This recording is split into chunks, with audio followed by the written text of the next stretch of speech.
Hello, brilliant people. This is Jobert Bergaza, and welcome to Jobert Talks. In today's conversation, I just want to talk to you about the concept of the life of a teacher. Kasi of course, Teachers Day ngayon, so yan ang pag-uusapan natin. Share ko lang sa inyo kung gaano nga ba kahirap ang buhay ng isang teacher.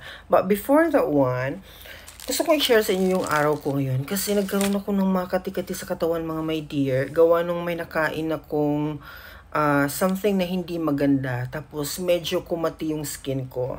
Buti na lang here in Taiwan, it's very easy to, go to some clinics and mapapacheck mo talaga yung skin mo. And of course, anything na nararamdaman mo. So ngayon meron na tayong gamot, pero isang beses pala ako nakainom ng gamot na ito. So, at saka yung may ipapahid ako dito sa skin ko. So, hindi pa talaga ganun ka fully okay. Medyo makati-kati pa yung skin ko ngayon. So, hopefully tomorrow, okay na talaga siya. Anyway, loaded tayo tomorrow kasi ang dami kong gustong linisin sa bahay na ito. So, ito share ko to sa inyo yung mga pinamili kong bread bago natin discuss ang mga ayan, meron akong na-discover dito na maganda siya na bakery. Masarap yung kanilang food. Kaya, eto, at bumili ako ng mga, ang dami kong pagkain. Ayan. Stock natin siya dito kasi kapag Saturday at saka Sunday, medyo tamad akong lumabas. So at least meron na tayong pagkain, may ulam na tayo na lulutuin, meron tayong bigas, so tubig meron na rin. So hindi na natin kailangan bumaba tomorrow and sa Sunday. Gagawa na lang tayo ng PowerPoint dito. Ayan. Kaya ko minention sa inyo yan dahil gusto kong pag-usapan tonight kung gaano nga ba kahirap ang buhay ng mga teachers. Alam niyo po, natatangi po ang teaching profession dahil ito lang po yung nag-iisang trabaho sa buong mundo para sa akin na hindi natatapos ang trabaho mo sa loob ng opisina, sa loob ng paaralan, kung saan yung tahanan talaga naming mga teachers. Hindi po natatapos. Kasi alam niyo po, ganito ang procedure. Yung pagplano po ng klase mo, napakahirap po talaga na trabaho yan. I have to say. Kung sa Philippines, hindi nyo nararamdaman masyado, sa ibang country, mas grabe yung difficulty niya. Kasi ang expectation ng mga tao sa iyo higher Kaya dapat mag-isip ka. And then aside from that, kailangan mong i-adjust yung self mo doon sa kulturang kinagis na nila. The way sila matuto, ano yung mga strategy na kung saan makakaintindi yung mga students. Yan ang dapat mong intindihin as a foreign teacher, for example. Pero in general, tingnan natin kung gaano nga ba kahirap ang maging isang teacher. Una sa lahat, hindi na-follow ang lesson plan talaga holistically. 100%, hindi naman talaga yung na-follow.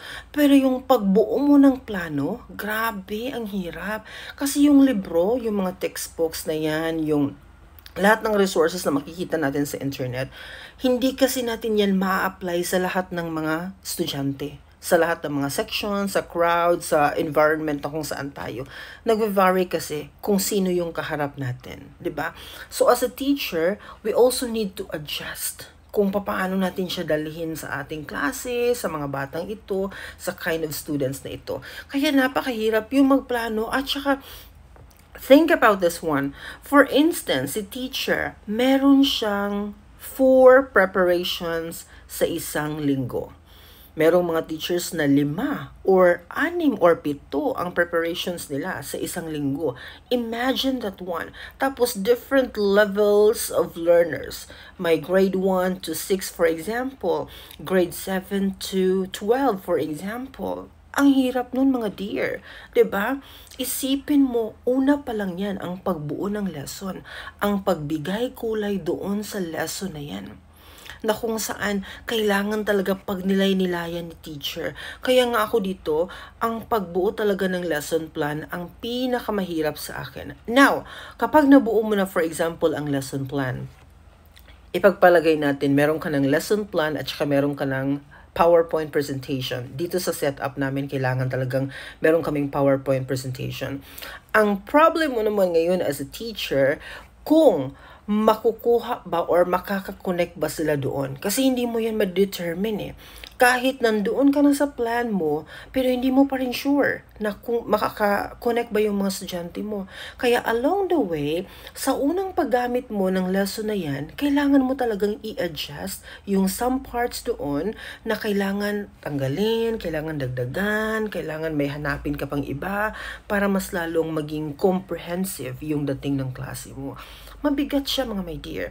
Kasi kailangan mo i-adjust kapag naituro mo na ito sa mga bata. Ganun siya. So, lesson planning, tsaka pagbuo ng PowerPoint, application yan, napakahirap.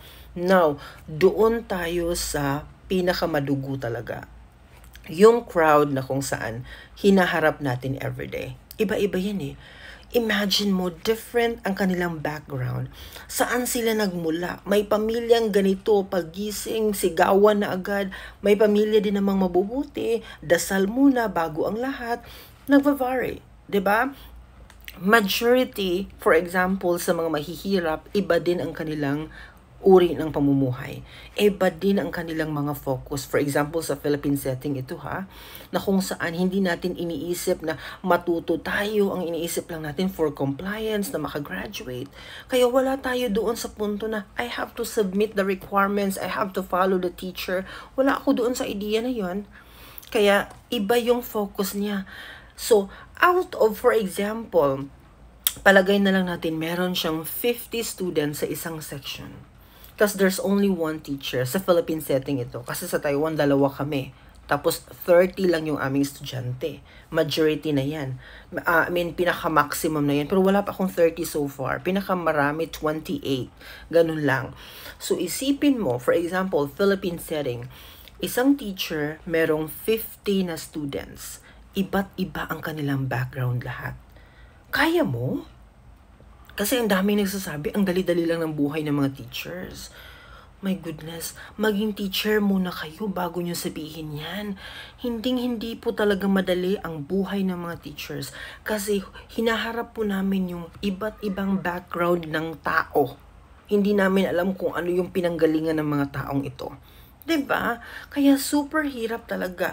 Kaya hindi natin dapat ipilit yung mga bata na hindi nila na-adapt yung something na itinuturo natin kasi may mga limitations talaga yan. Kaya believe talaga ako sa mga teachers na lumalaban talaga. Despite the changing of society today, kasi alam ko bilang isang batang 90, alam ko talaga kung anong uri ng mga estudyante meron noon. Gaano ka nakakatakot ang isang teacher. Ngayon kasi bago na eh. Sa version ngayon, wala nang ganong konsepto.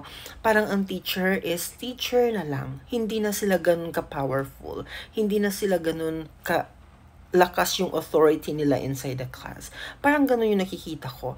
Kaya, laban lang mga teachers, if nahihirapan kayo, mag-relax kayo, huwag kayo magpadala sa stress kasi pwedeng masira tayo, pwedeng magkasakit tayo sa mga sitwasyon na yan. Kasi ang hirap na talagang i-control. If yung crowd talaga is difficult to be controlled, hayaan nyo na lang po sila. Let them enjoy and do whatever they want.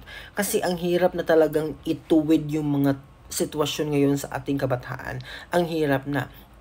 I'm speaking sa Philippines kasi iba din dito sa Taiwan. Dito kasi ang babait ng mga estudyante. Ilang ulit ko nang na-mention yan sa mga videos ko at hindi ko yan sinusugarcoat. Mabubuti talaga yung mga estudyante dito.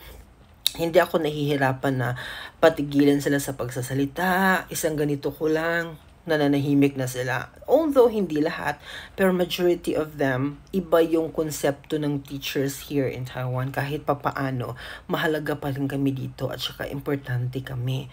Yung kinakatakutan pa rin at some point yung mga teachers. Iba yung standard na meron sila. Pero kung sasabihin natin Philippines, naku, nakakatakot ng magturo. Kaya for those who are thinking na maging teacher in the future, paghandaan nyo po kasi ang hirap po talagang maging isang teacher sa mga panahon ngayon. Yun lang po muna ang masishare ko. Hindi ko pa na-mention sa inyo yung iba. Hopefully, we can add more tomorrow in line with the celebration of Teachers Day. So, happy Teachers Day, everyone in the world!